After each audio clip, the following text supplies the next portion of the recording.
wait, no, that little like 6-year-old who was imaginative is back. And I want to indulge in it again. People are inherently storytellers. I think as we grow older, we tend, if we're not intentional, we will tend to just shut it down. Like our imagination and our ways of thinking, it just becomes super structured that now we can't like let ourselves just be free. Hey there, I'm Maya. And it's Althea. And this is our podcast with our powers combined. Whoop whoop. Here we go. I loved last week's episode. I feel like we can not stop talking about it. We could just go over and over about it. It was just so fun. I think it was so like timely, but also just like the sleepover vibes were so good. They were just so cozy. So cozy. I love it. We did definitely off camera got distracted before we started recording because we just started talking, and it truly was sleepover vibes of just like chatting and laughing and like catching up, that we were like, oh wait, we actually have to record at some point. And even in the middle of the podcast we were just like chilling, and we didn't realize, oh yeah, we are recording a podcast. It was funny. I was immediately reminded of being like with like the sleepover vibes of being at sleepovers, and like inevitably everyone always wanted to tell like scary stories, and I was like, you guys stop it. I'm the most easily scared. I hate this. But one time I was at a sleepover, this was like, I think I was a freshman, and it was my friend's birthday, and they were doing a little sleepover, and we had just been we've been watching a movie, and it was like a sequel, a Disney film, and we had been joking about how we liked it because we liked the first one, but like objectively this wasn't a great movie. Like the actual plot wasn't that great, and we were like, we should write a movie right now. And we were like hyped up on sugar. We were so tired. It was like legitimately at least 1 a.m. And so we improv like wrote a movie like with like music, and we were like trying to act it out, and I was like, this is just so peak like 14-year-old girls at a sleepover. But I was also thinking of like, man, that's one of my favorite things, is just like getting around and telling stories, which was one of the things that led us to our topic today, which is the power of storytelling.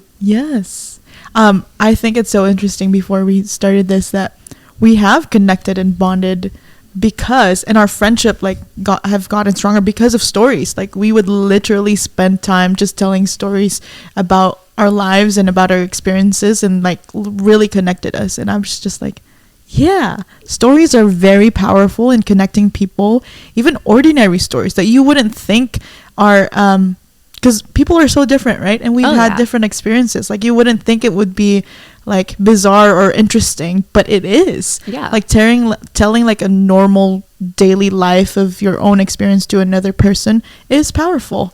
I mean, that was truly one of the things that made us want to do this podcast, is that we realized the more that we talk to each other that obviously we have a lot of similarities, but there are things about us that are so different, both because the way we grew up, literally where we grew up, family dynamics, just like personalities, just made us really different. And it would be so funny to like say, this is a normal thing in the life of Maya, and you were like, that's the craziest thing I've ever heard. And then you would tell me a story and I'd go, that's nuts. What are you talking about? And it was just a really fun thing. But in that, we found like our similarities, but also things that we've bonded over, but also things that, yes, we are different people.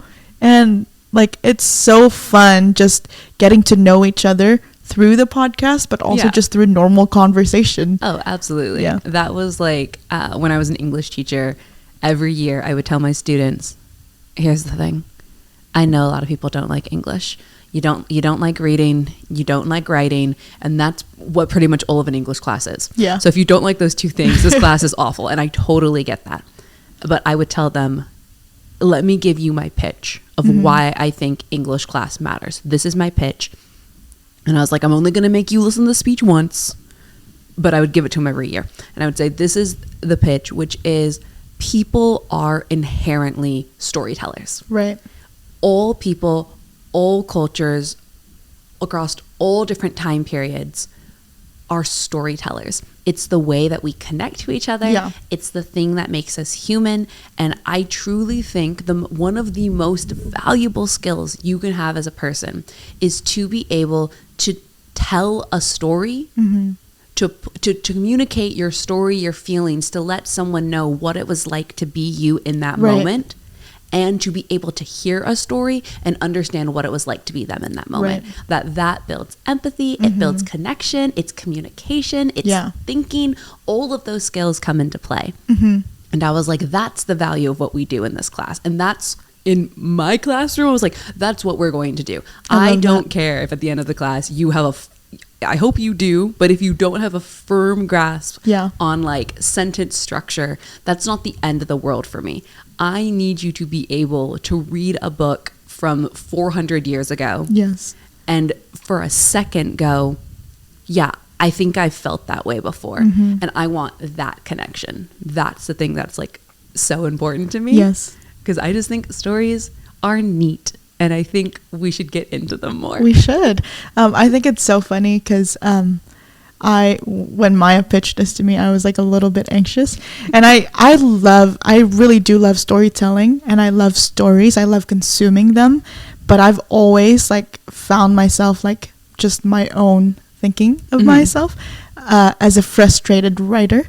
Like I love to write, but I'm scared of people reading them because of judgment. You know, so if I know that I'm just writing for myself, I could go, but if I know that people will read it, it stumps me because I'm a perfectionistic in that way. I'm just like, like I could write like good essays. Like I'm not just bragging, but like I've gotten A's on like English classes. Humble brag. I've gotten like I do write good essays and have gotten good grades, but that's like academically. Like, you know, I've planned out my research, all of these things, but creative writing, I love it, but it really scares me to death. Like I would do it for my own self. Like I will never release it, but like, yeah. So that's why I was like a little bit anxious. But one of the things that I loved that you mentioned is like we do find out like in school whether we're the readers or the writers. And I feel like it just like that anxiety and thought of like, oh my gosh, am I a good storyteller or not? I realized that, hey, like, we always tell stories. In conversation, I always tell stories, and I'm not like overthinking everything, right? And so I feel like I just have to tell you guys, like, if you're scared to death about something or anxious about something in storytelling, you've probably already told so many stories in your life. Yeah, absolutely. And you don't have to be anxious about it. I'm just telling that to myself right now. Yeah, I'm going to make Thea do something later. I know.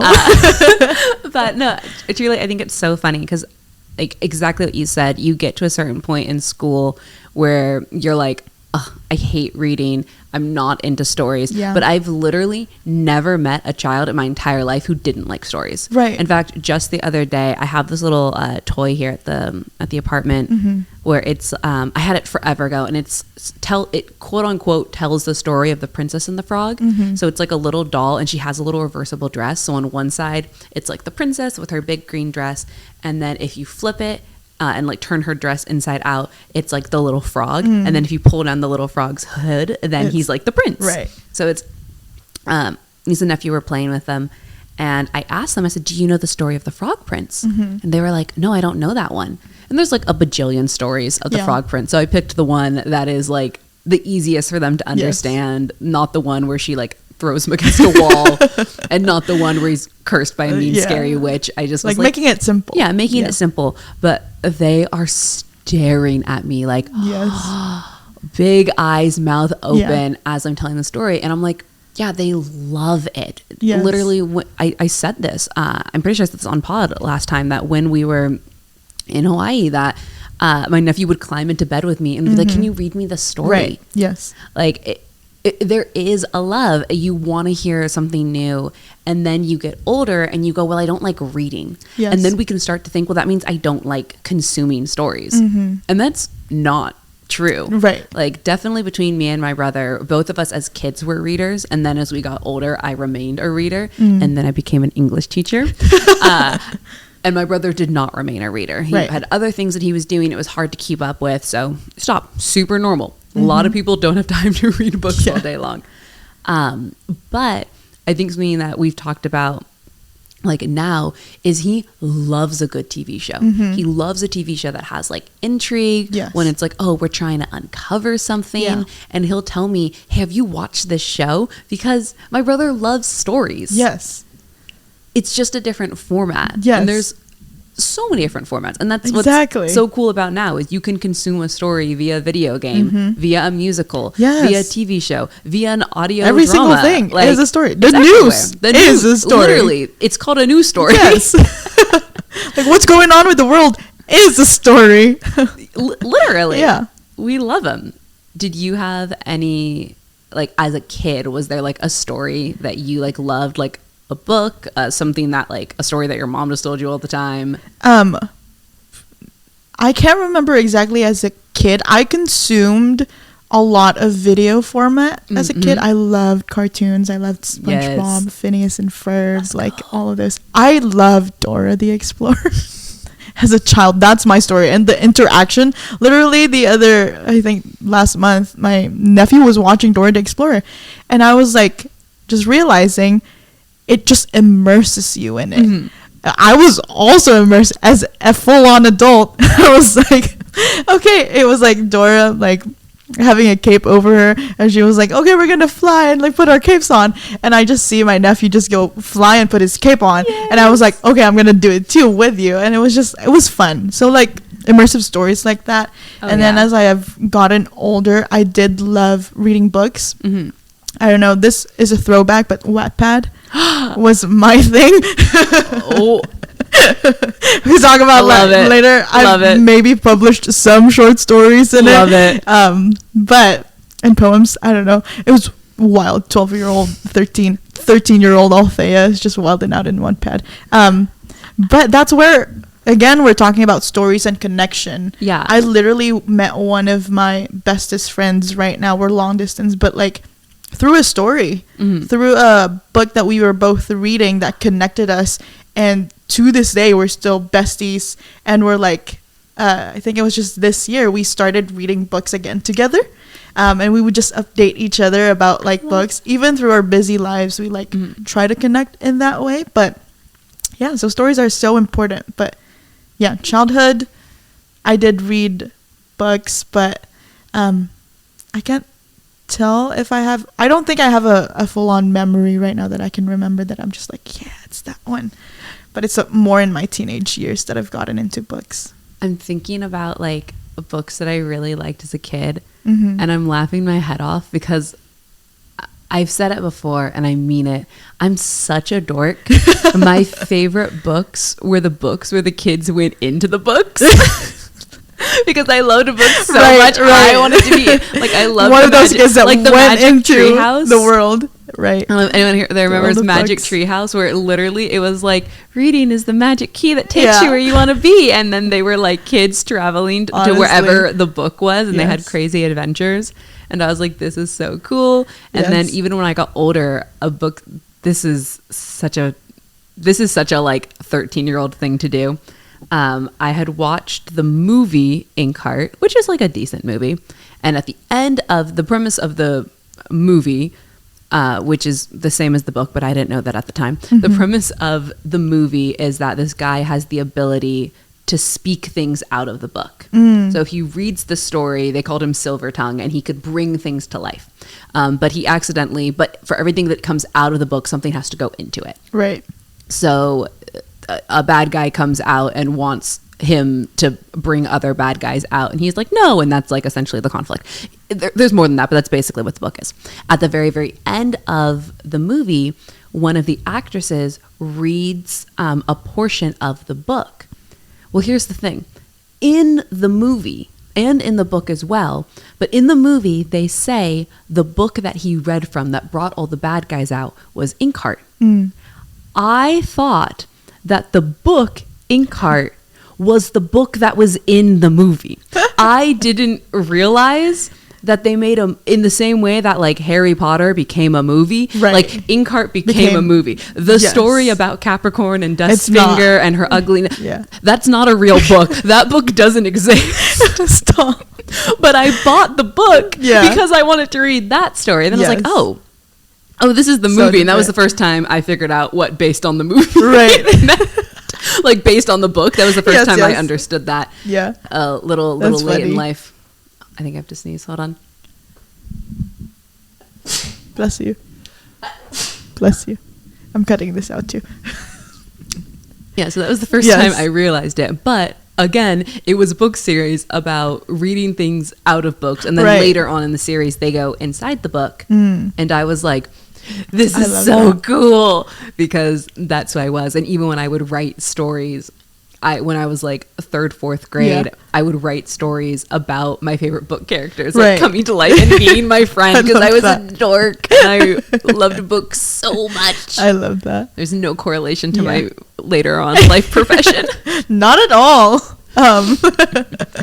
Yeah, one of the things that I am just remembering, I've always like seen my siblings like read books, like my sisters read books all the time. So I think that's where I got it too, my love for reading. I do love reading, but I'm not like a super avid reader.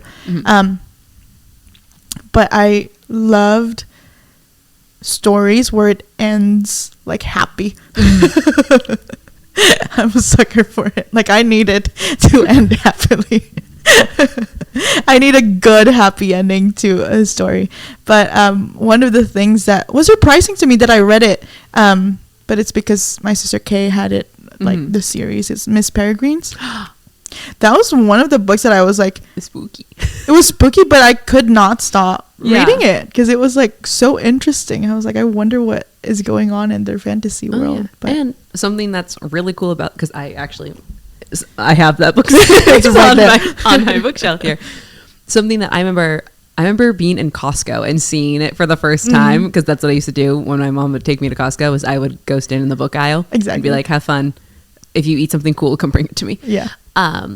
Is in the vein of storytelling. So cool the way they used the images of like those like kind of, some of them were outright creepy and some of them were just slightly unsettling, like Victorian photographs that you're just like, what's up with this picture? Normal. The fact that a story was built around those weird pictures and saying we're gonna create a whole universe and create this like mixed media storytelling is really cool. Yes. And again, I think there's people who they think, well, I don't like books. Yeah. And I'm like, I am not like a big video game person, but there was one video game that I remember doing like a watch through. And it was so cool the way that the video game designer intentionally used the game mechanics to tell a story. Right. Like there was a character who like got in his first fight and like had to take a man's life and was like really disturbed by it. And when you controlling him in the game tried to get him to do stuff while he was like processing, you had to keep nudging him because he was distracted. And I was like, that's a really interesting way to use the mechanic of, press A to make him go do something.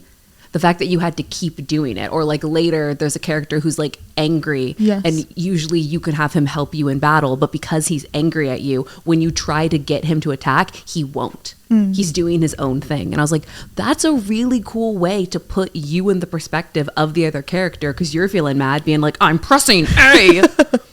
Why aren't you fighting? Right. Is you're like, yeah, and that's the way the other guy feels right now, being like, hello, I'm being attacked. Yeah. Come and help me. Yeah. And I was like, that's a really interesting way to use your medium to tell a story. Yes.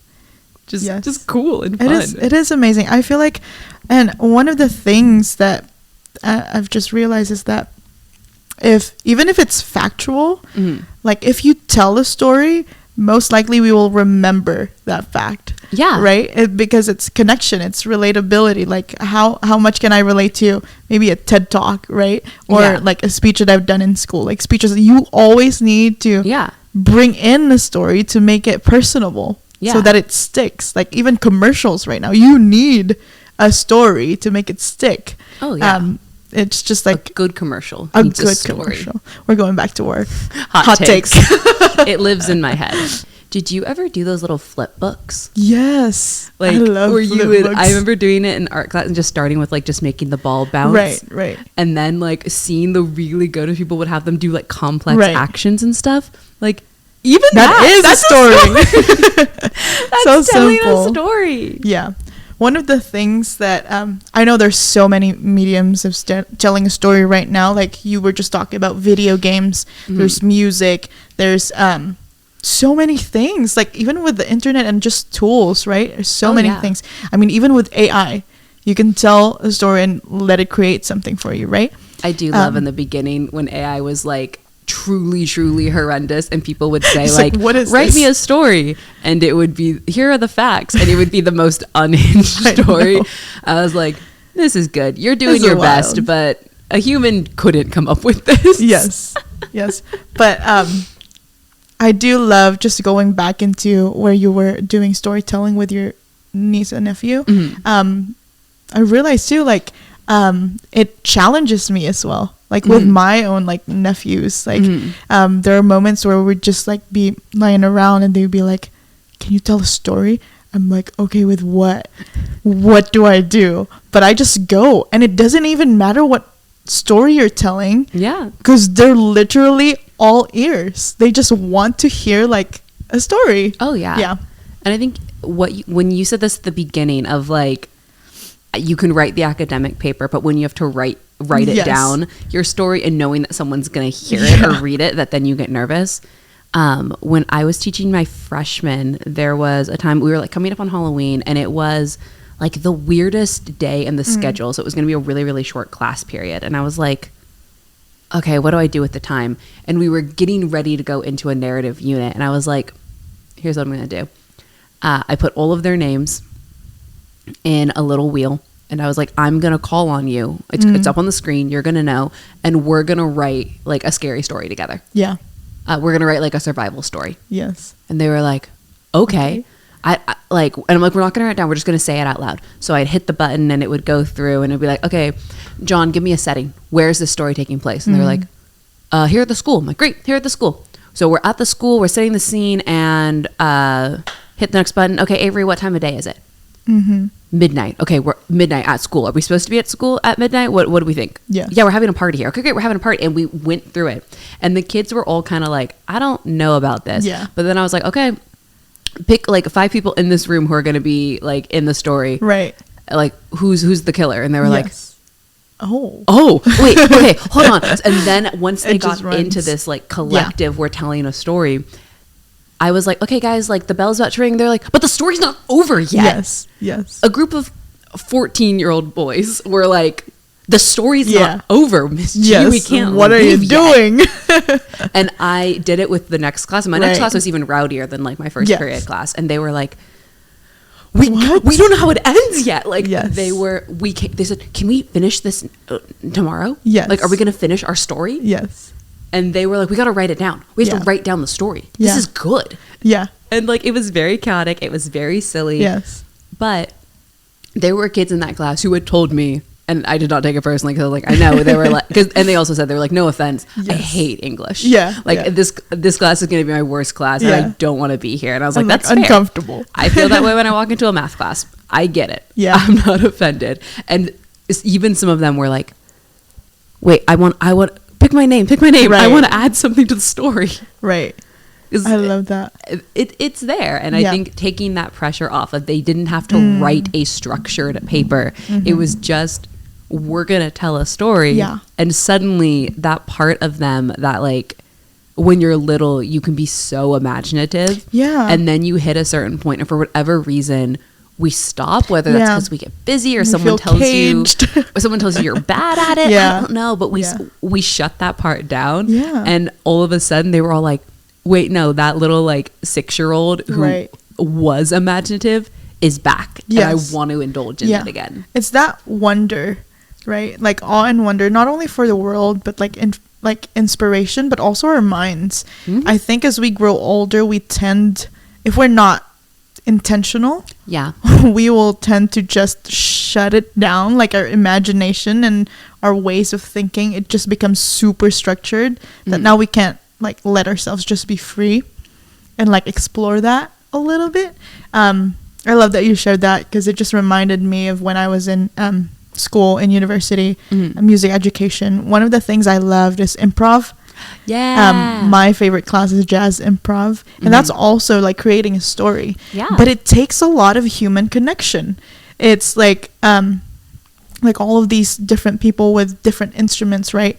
And we are creating a story through music, uniting ourselves. Like, granted, there's structure and everything, but like we get to like bring in our own sentence through music. It's just like an expression, right? And so I don't know, it's just, I love that freedom in creativity, and I just wish that we would open ourselves up more to that. Telling that to myself too. In fact, should we try it now? Should we Maybe do we it? I have, this is not rehearsed. I have a little book, not sponsored, called Complete the Story. And it is filled with a bunch of like random prompts.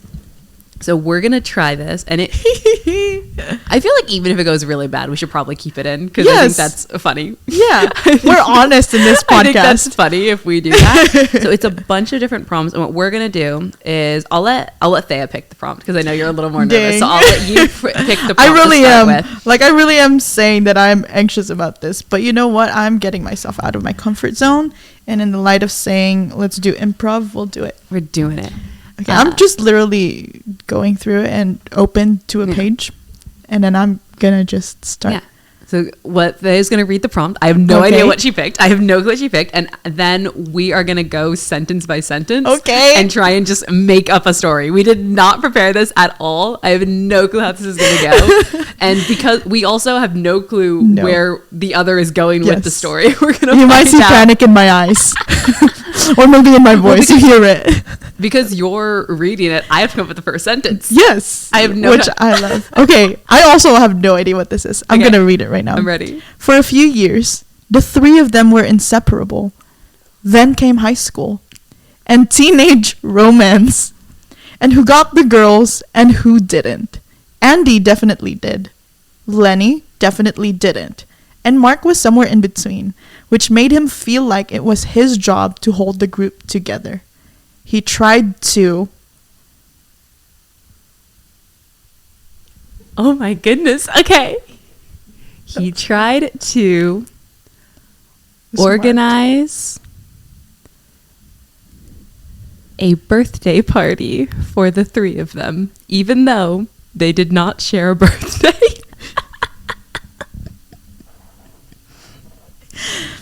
So Lenny and Andy went to the birthday party, but when they went in, it was an intervention. Pause from the story. I'm so glad that you picked up on that. I was like, this is not a real birthday party. And thank you for knowing that it wasn't a real birthday party. Is Mark the third guy who was somewhere in between? Mark said, I bet you're all wondering why I've gathered you here today. And it's because I think these love romances are really tearing us apart, you guys.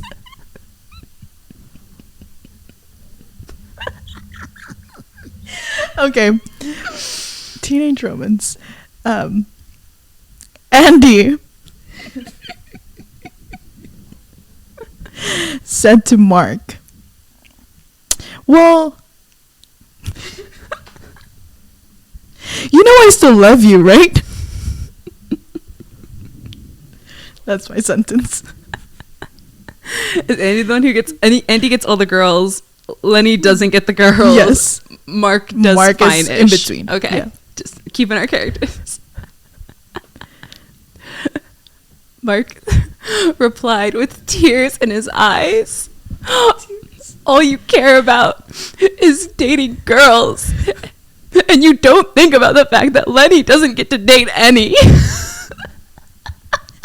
And Andy goes, I could set you up with 2 of them. We could go on a date right now. You want me to call them up? And then he goes, what, you think I can't get a girl by myself? Is that what you think of me? Lenny's just in a corner, letting the two boys just argue. And suddenly they hear,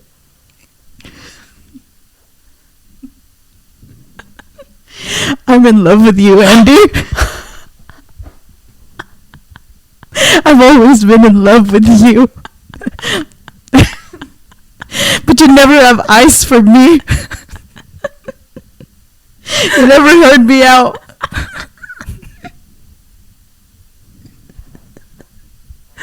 Is Mark is the one talking, right? No, I said Lenny was the one. Lenny's the one who says this. Who never got any girls. He's the one who's saying. He's the one who's saying this to Andy. Yes. Okay.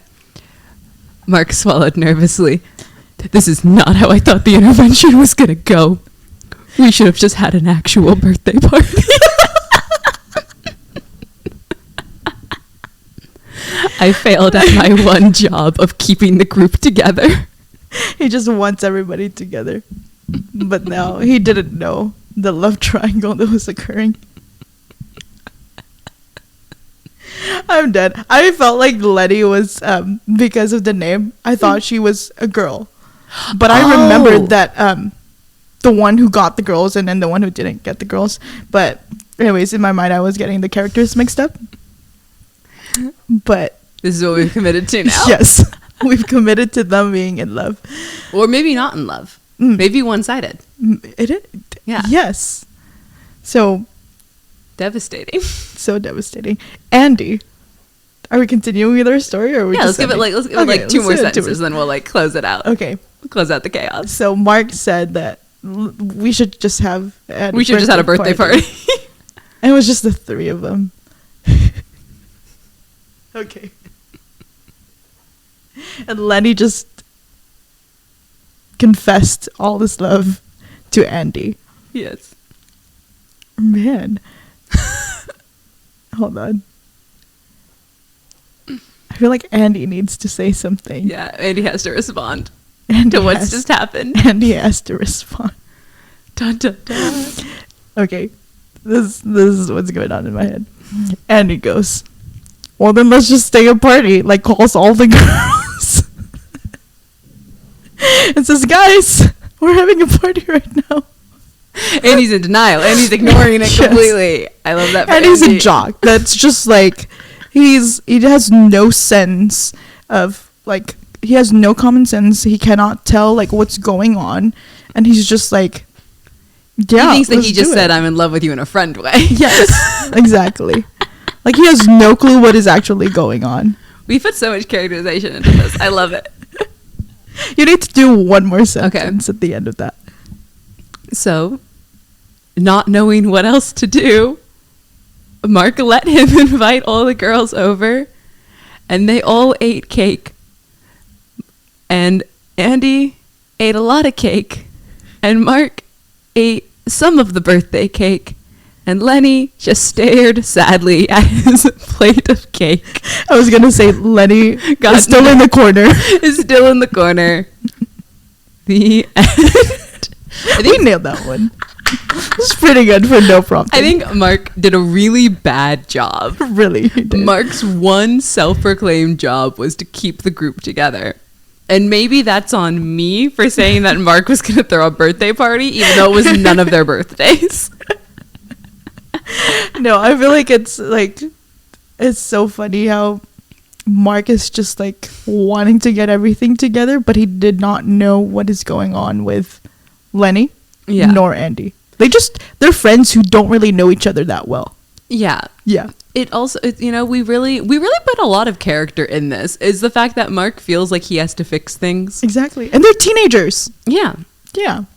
Like, that he was so concerned, I have to keep the group together. Yes. Because Lenny doesn't have a girlfriend. Exactly. And Mark has so many girlfriends. Yes. Or Andy has so many girlfriends, so Mark, have to hold them together, is such a funny thought process. I feel like that's real for teenage friendships, though. That is true. I'm trying to figure out, like, how to hold your friendship together. I like that we immediately decided that Mark isn't good at this, and then proved so correct that he is not good at this. That he was like, well, I guess I give up, and we're all just going to have a sad birthday party now. I'm sorry, Mark. I will not put on a birthday party for you anymore. Because you'll just have a memory of your intervention that failed. And I also like that Andy was like, I don't see what the problem is. Yeah. I have lots of girlfriends, He's and I living think the good you guys life. are all cool. I think you guys are both upset over nothing. Exactly. And Lenny's just depressed in a corner. Yeah. So sad. I feel like maybe they should have just gone like camping or something. You know what? I will still take the birthday party. That's an intervention. I think it's fun. I will say, I think this said a lot about us as people. I think the way that this went, I think said the fact that I was like, what is he gonna do to get them together? I think he's gonna throw a birthday party that's not really a birthday party. I think that feels right. That feels Yes. right and true. Yeah. And the fact that you were opposed with teen romance and you were like, no guys, we're all still friends. We're all still friends, right? We're all so good. Yeah, I love that. And you can tell you consume a lot of K-dramas because I you do. immediately made it like, I'm in love with you secretly. It's all the teenage romance things that I've read in Wattpad. I love that. Yeah. Are you in general, is there like a genre that you lean towards? I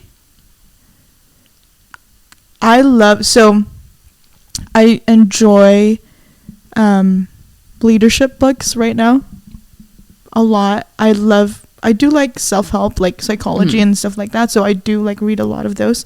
But also for funsies, I love mystery. Sherlock Holmes, you know this about me. I do know this about you. I love Sherlock Holmes. I wrote a research paper about Sherlock Holmes. So I love detective stories like that. I also love Detective Conan, like the anime. Yeah. Yes. But I also love romance that is like light. I love like daily life things, like slice of life things. Love a slice of life. Studio Ghibli. I was gonna say do what I do. Say both, and you can't be wrong. I love those kinds of like romance that's just like slow burn. Yeah. That's wholesome. Yeah. I just love to be like cozy vibes, all of those genres. So I love it. yeah, sometimes I go in the deep end. It's like crazy stories. I feel like I grew up, like growing up in the Philippines, a lot of the shows are like extreme, like telenovela.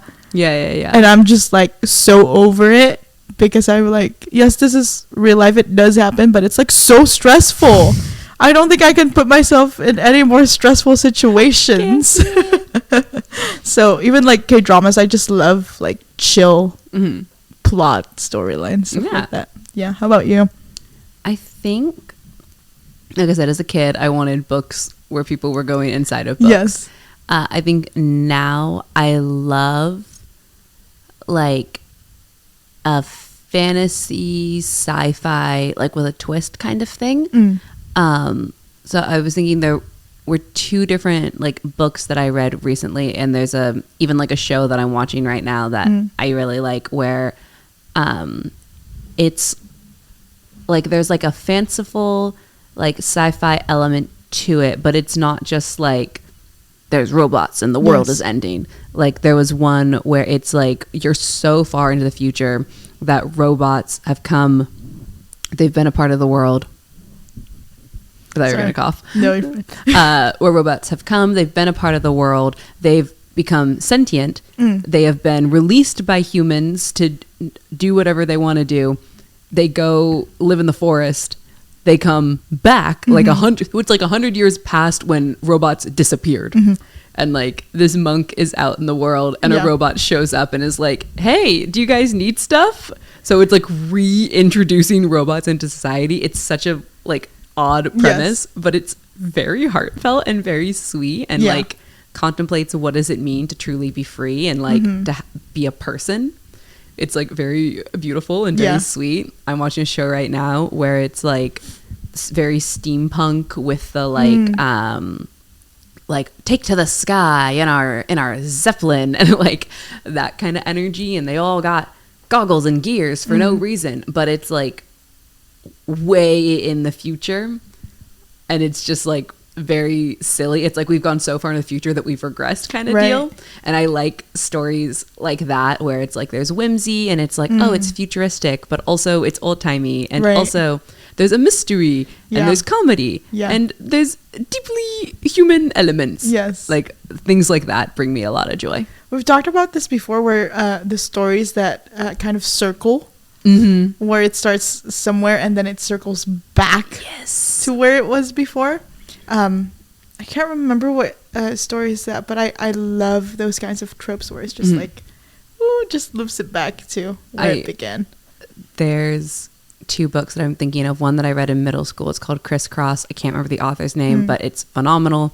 And it's like the most chaotic book I've ever read in my life, because there's literally a chapter that's called Chapters in the Dark, and you don't know who's speaking. It's just like question mark. Do you ever think about this? Question mark. I don't know. And you have no idea who's talking. Which is just, it's this crazy story of like this one summer for a group of like middle schoolers, and like how their lives change and intertwine and are connected while being fully like disparate from each other. And it's just really, really interesting. And then there's a different book where it's like the story starts and there's like these different chapters interwoven, and you realize at the end of the book that those chapters interwoven is a character who's born halfway through the book telling the story to someone else. And I'm like, wild. That's wild. So excited. I love it when you that wiggle was from the heart. Video watchers, that wiggle that I just did was from the heart. I love stories. That's like, yeah, I love those kinds of things when those things happen. I was gonna ask you something.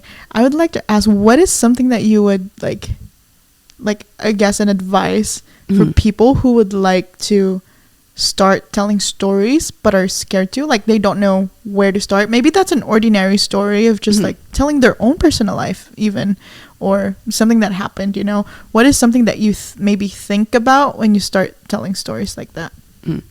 I think the first thing I would think about if I want to like get into just like telling a story more is to think about, why do I want to tell a story? Because some people tell stories because they want attention. They want people to pay attention to them. Some people tell a story because they want to come across as more interesting. Some people want to tell stories because they're like, I want people to know this information and I want people to listen to me. Like I've got something to share. Yeah. So I think figuring out, and sometimes people just want to entertain. They're like, I just want to tell you something cool.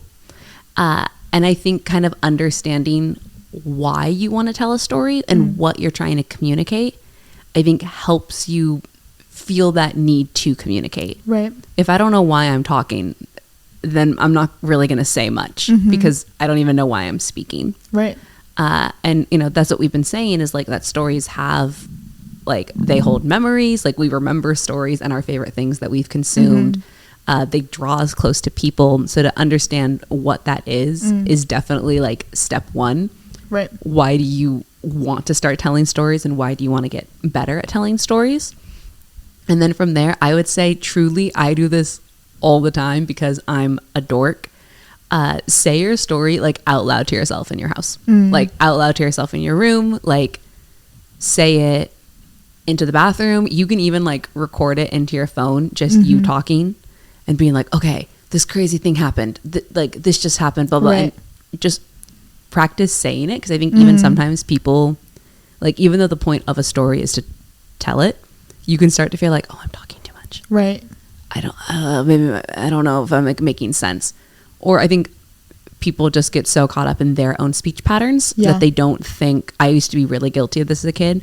Is I would be like, yeah, so then he said, and then she said, and then this other girl said, and my parents were like, tell us the name of someone. I'm so confused. Who is talking? Yeah. And I'd be like, oh, okay. Yeah. Yes.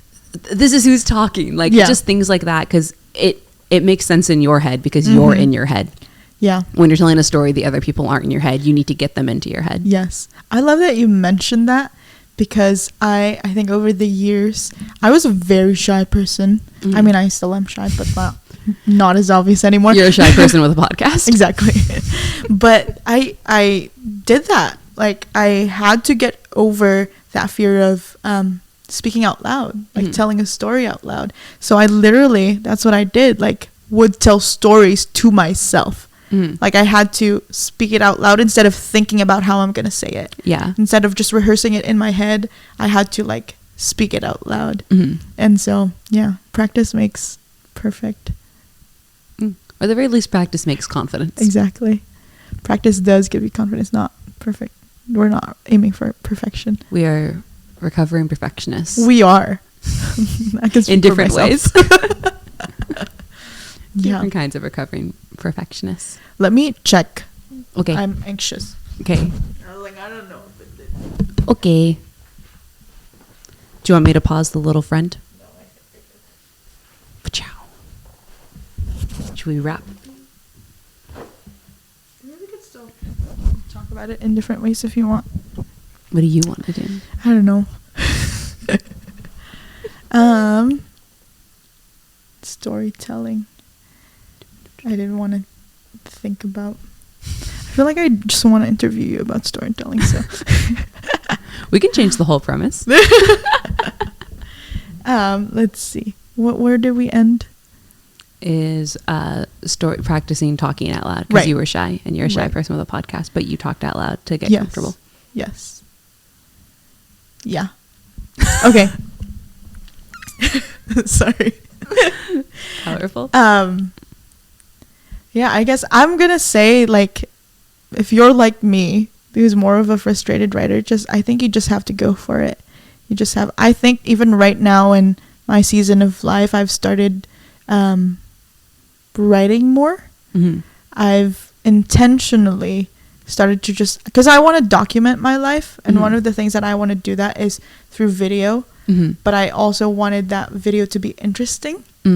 So I was like, how do I make it interesting? I'm like, I need to know exactly what the story I need to tell is, what I want people to get from the story. So I've started just giving myself freedom to write without any inhibitions at all, like without feeling like, oh my gosh, I'm gonna get judged for this, but literally just documenting the things that I want to express.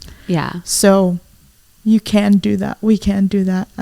Start writing, start doing something that you feel like you can express yourself even more. So. Yeah. And I'd also encourage you, listen to stories. Yes. Like both literally, like if you've been avoiding, like, and you used to be a reader and now you aren't, like try getting back into books or like explore different stories, but also listen when people tell you stories, because you learn so much about a person based on the story they want to tell you. You figure out what they think is important.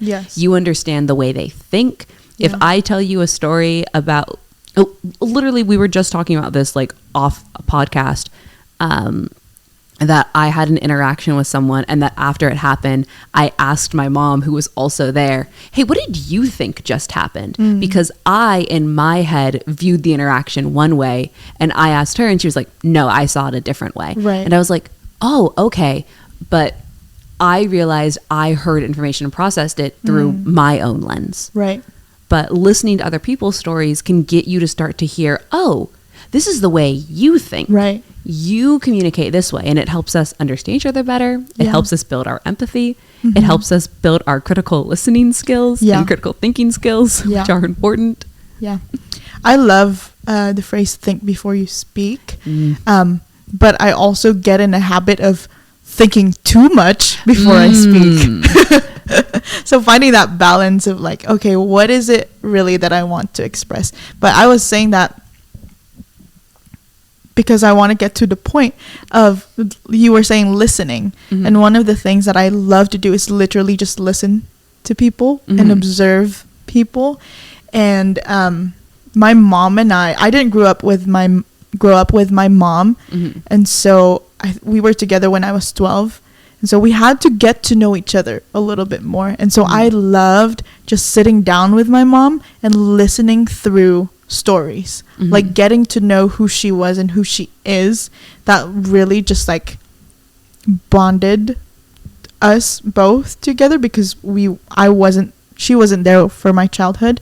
And now I really like, we got to a point into our relationship where we can just tell each other stories, because I know that I'm gonna glean from her. You know what I mean? Like, I've also known who I am through listening through her stories. And not only with my mom, but like people around me. I feel like as a young person, it's easy right now to feel entitled to just speak and to be heard by others. But really, there is power to listening to people's stories. And I feel like that also empowers me to be able to express myself and tell my own story. So, yeah. And it's not as scary as you think. We just improv'd a story. True. In case you couldn't tell, that was definitely us. We couldn't remember the characters' names as we were going. So, you know, we just put it out there, and we're not cutting it out. So it's gonna be live. It's gonna be there forever. It's gonna be there forever. Mark, Lenny, and Andy. What good friends. Those are friends who could really benefit from listening to each other tell stories. Yes. And better understand. I think that Mark would never have needed to have the intervention. No. Lenny wouldn't have inappropriately confessed his feelings. Andy would have had a better response if they all listened to each other. He would have been more empathetic. Yeah. Honestly. Instead of being like, well, let's just eat cake and have a party and be like, no. Okay, fine. Listen to your friend. You don't have to reciprocate the feelings, but listen to the story your friend is trying to tell you right now. Yes. Listen to stories, guys. Take time to be aware of people speaking, because then they will also be aware of you speaking. Yeah. And truly, I've said it earlier and I'll say it again, like, people are storytellers, and we will always find a way to tell a story or to infer a story. Like, when you look at, even just like looking at an Instagram post, like my girlies out there, I know, you see a picture and you go, wait, what's going on in that picture? Yeah. And you start doing your little internet sleuthing, and you're like, wait a minute, this picture is posted here and they were there. Hold on. And you can start to unravel an entire story. Like, exactly. People are inherently always telling stories and jokes and images and movies and books and photos and art and everything. So, like, go listen and see what people are trying to say. It's more interesting. Yes. So that's been our storytelling podcast. Yeah. Honestly, it's been more fun than I thought it was going to be. I was really so scared. I was really scared of this one, guys. You were so scared. You're scared for this one. The next one that we'll end up doing will be the Q&A one. I'm scared for that one. What are people asking? What do you want to know? Yes, if you want to know anything about us or the podcast or anything at all, go to the description box. Our email is going to be right there. You can send us an email or just comment. YouTube, IG, TikTok. I think you can comment on Spotify. You can comment on Spotify, yes, if you have an account. Yes. Yes, you can. It's all there. And if you have any kind of storytelling medium that you prefer, let us know. If there's a story that you love as a kid that you love now, let us know. If you're like, hey, you guys tried your hardest, but I still hate storytelling, you're allowed to let us know. We might feel sad, but you're allowed to tell us. If you've written a book or a poem or something, or have told stories in any medium, share it with us. We want to see. If you want us to make up more stories on the spot, let us know. I do love, one of the things that I do love is improv storytelling. Just shouting out Spit Manila. They're so good. They're Filipino artists that does a lot of improv storytelling. It's so funny. And they're so smart. So smart. I want to be like them. I want to be like them when I grow up. Exactly. Anyways, you can follow us on social media: Instagram, YouTube, Spotify, TikTok. We're going to start posting stuff there. Yes. At WOPC.podcast. Let's everywhere. Go. Yes. Yeah. All right. This has been your host, Althea. And your host, Maya. And we'll see you next time. Bye. Hey, we did it. We did it. I was going to know when we did it. I love that you picked us off with names. Bro, because I was like, shoot, now I have to remember people's names. I know. I felt bad. Because I literally just opened it up. And I should have opened up to something like